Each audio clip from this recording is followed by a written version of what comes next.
Kerja-kerja merata dan menaik taraf laluan yang mendap di kilometer 2.8 hingga kilometer 3.1 di Jambatan Sultan Abdul Halim Muazzam Shah dijangka siap penghujung Februari tahun depan. Sebanyak 12 juta ringgit diperuntuk bagi melaksanakan kerja-kerja tersebut.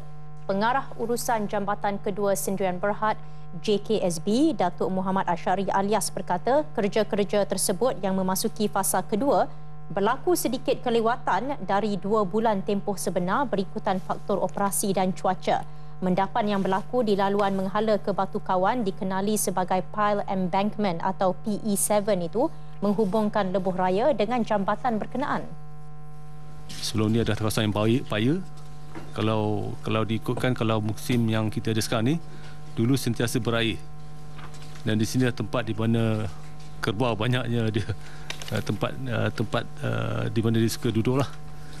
Dan dulu pun banyak habitat di sini, macam-macam ada. So bila kita masuk pembinaan, kita tahu kita perlu buat rawatan tanah di sini.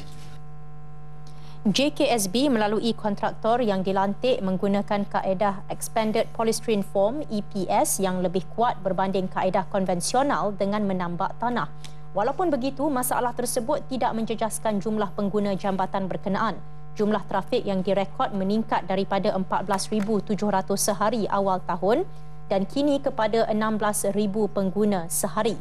Antara faktor peningkatan ialah pembukaan lebuh raya Bayan Lepas BLE pada April lepas.